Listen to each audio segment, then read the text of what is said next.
been the advisor and consultant to the McMinnville, Oregon UFO Festival, the City of Roswell's Festival, and the Exeter, New Hampshire annual UFO Symposium.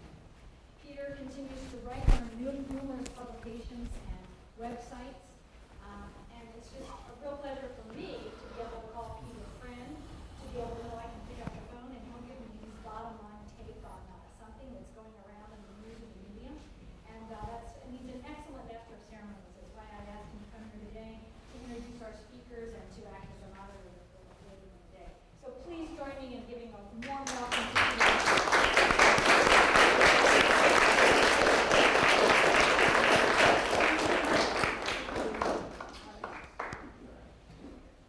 Thank you for that horrendous build-up. Now I really have to produce some results. Welcome.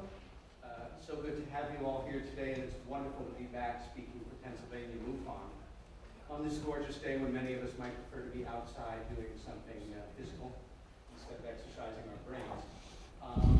We have a very packed day today, and it's sort of as Dolly Parton once said, describing herself, 10 pounds of dirt in a 5-pound bag. We have a tremendous time constraint, so I'm not going to spend a lot of time yammering at you. And disregard the time coordinates on your schedule. The order is the same, but we're beginning about 45 minutes late. I would ask that all of you that have not already done so, please either turn off your cell phones or set them to stun rather than noise. And the acoustics in here are insanely good, so even if you're whispering, it does pick up. So when speakers are speaking, be so bold to ask you our tongues. for a Also, copy of your book it's a little warm for you to try and keep on autograph, the temperature and then here. we'll raffle it off for Former you. theater manager, I Yes. know we have a few degrees beyond which we're either falling asleep or shivering. So without further ado, let me present our first speaker. Dennis Denkola lives and works in Paris and has a degree in IT and geographic business strategy. His research into the UFO phenomena, which began some years ago, led him into an investigation of the so-called UMMO documents, which he and other researchers believe originate with intelligences from an off-world civilization. Dennis's book and DVD, which are available at the back table, are entitled Presence, UFOs, and Crop Circle Phenomena, and discuss the knowledge ascribed to Exo-Civilizations from an entirely new perspective than most of us who are traditionally involved in the field approach. So please join me in extending a very warm welcome from Paris, France, to my colleague, Dennis Denkola. Go get it. Mike is here for you. Dennis also speaks French as his native language, so you may take a moment to attune your ear to his left way of speaking. And I think can everybody hear him? Hello. So welcome for coming, and I used to say thank you for your presence here today, and I would like to say some words to the MUFON team, who are so kind people, so I would like to thank them very much. Especially my friend Jennifer, who is quite wonderful, and Peter, that we know has for 2 years, I think, so, yeah. So, as we are a little bit late, I will go faster on the overview of who am I, because the most important thing is what I give you some for the lecture on the result of my work. So we will talk about the UMMO Planet 5 in 2 words that are 1,400 documents I studied for 10 years, and we will see that in detail. But the result of those studies are quite amazing, and never known before, because I'm able to present you the crop cycle makers. Who are the crop cycle makers? I will explain you who are the crop cycle makers in the first part of the movie we will have. I will explain you the UMMO 5 for 15 minutes, and later I will give you the first part of the movie, who explain with a very sweet voiceover, English voiceover, as the first part of the movie, which is about the crop cycle makers, and you will understand how we were able to calculate where they are coming from. That's for the first part. Maybe we will have time enough to see the half of the second part, which is interesting too, because for all those information we gather, we are able to present a framework with many information about 1880 species. So, but at least you can find it in the book. And on my book I can talk with you, of course. Many information, many information, and we are also able to explain how the UFO travel all around the cosmos. For that, we needed to understand a new physics, a new cosmology, a new logic, and also, I would say, a new word.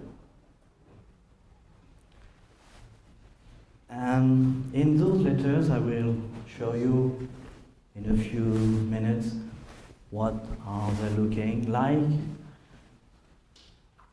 We have some strange and mysterious words inside those letters, and one part of my work was to decipher the mysterious words inside the letters. And that helped me a lot to understand some information. So let's go down. I don't talk about all what I do. I published many books in French, but they are not already translated. I've done a whole book to explain how I deciphered the UMMO language. I have done a book to explain the new paradigm that we can have, and also a dictionary of those mysterious words, and a novel for fun. My goal is to aware people. I don't do this for business, it's mainly to spend my money, my daily money. So what I want maybe you hear a little bit of the music when you were here staying. So I have a music band, and one of the fun topic is to go to do some music about this topic. Maybe you can have a look, especially for those two characters, because those two characters are how the UMMO men look like. And I will talk about the UMMO men. And those kind of guys, you can see that they are looking like Scandinavian. They are like me, tall and brown. So, and it's my special car all over there, and I will give you some explanation to how to drive this car. So, let's go down. If you want many information on my website, you can download many things. the main part is in French, but more and more we translate the information. So let's go to have another view of what are the UMMO letters, what I'm talking about, and yeah, here we are.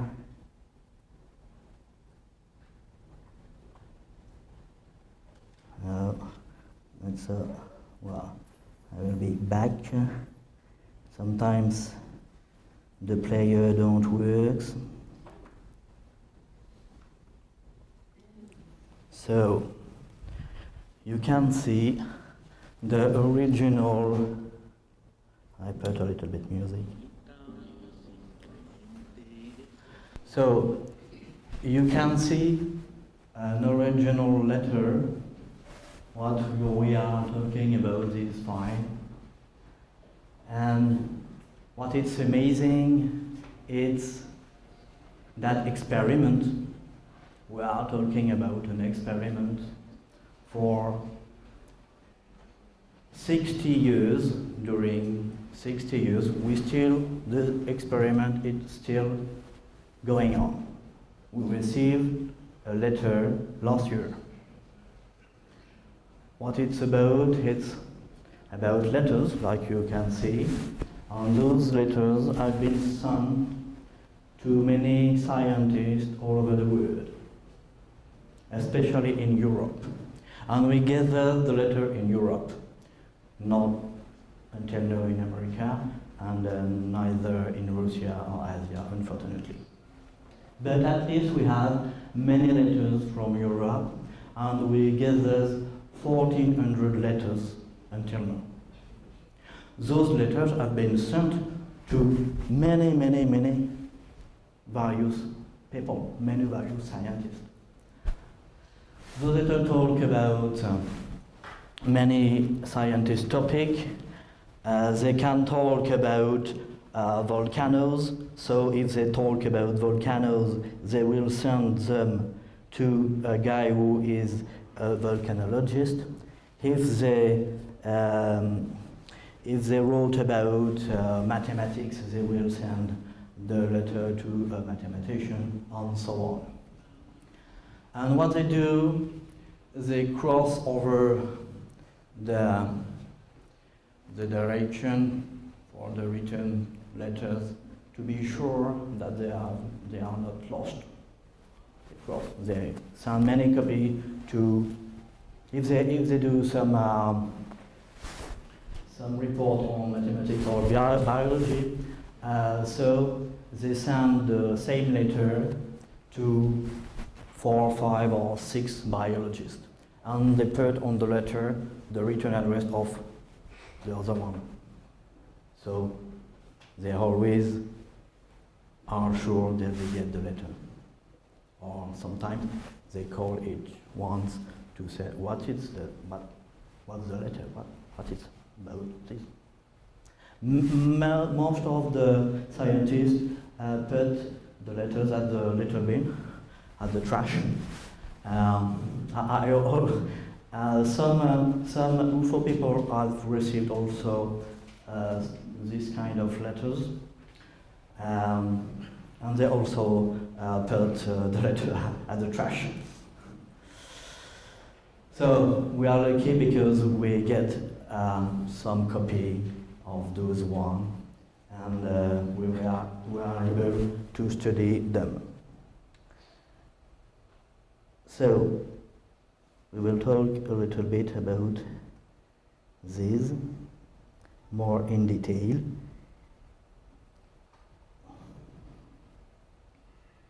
So I will give you an overview of what is the UMMO Planet 5, in fact, more in detail, the key point, and I will show you some extract of the letters that make you able to understand if it's a joke or not. You will understand by yourself.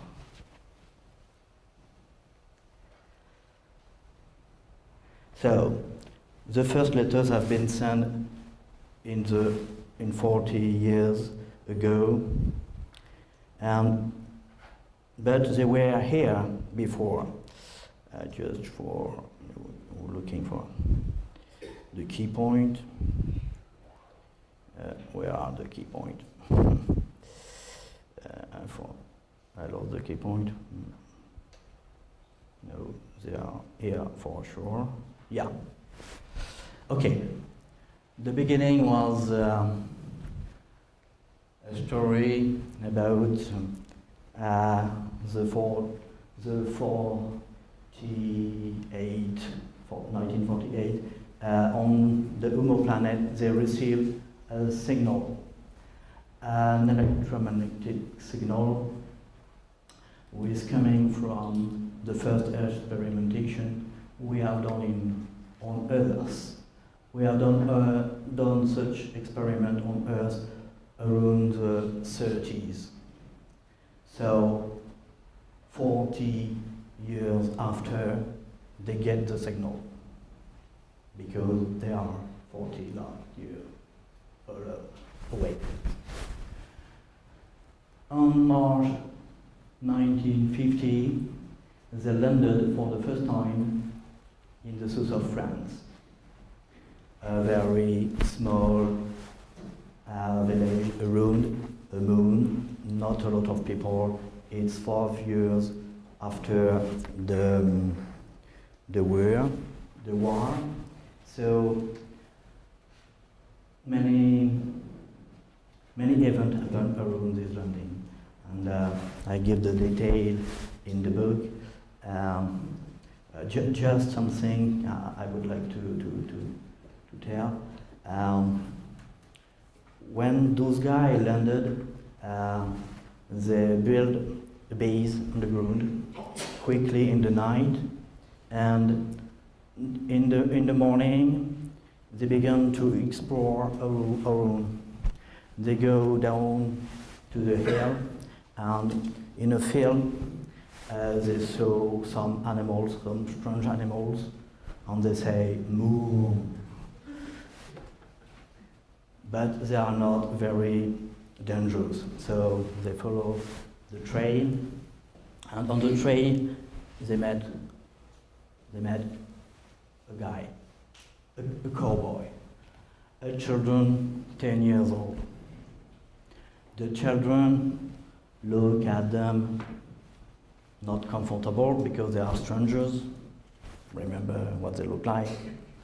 They look like Scandinavian, and in the south of France there are not many Scandinavians. And we are after the war. For sure they were not Germans. Germans don't look like that. And the guy knows, the German knows, because it's 5 years after the World War. So they don't look like Germans, they don't look like Italian people, neither. Her mother is Italian. And they don't look like American people, because American people, they went to passing through the village, and they give chewing gum and chocolate and so on. So he know the American people. So this guy whose name is Pierre, his first name is Pierre. I found this witness. And now he is 71 old. And he remember when he met those guys. He remember perfectly how he learned them French, their first French words. He remember that he ate something strange. There was a church near the village, and the bell ring. And for learn them the word, he say to them, "Oh, you hear the bell in the church?" But the guy stay You hear the bell in the church, and he moved his arm to show that a bell do some sound when you move the bell. But for them, that means nothing. A church means nothing, a bell means nothing. So they stay, no, they don't understand any word. They just repeat, bell, bell. And they don't understand the meaning of the words. So for the day, he began to learn them a few words, and he shared his snack. It was around 4 in the afternoon, and he shared his snack with the two guys, and they were not very comfortable.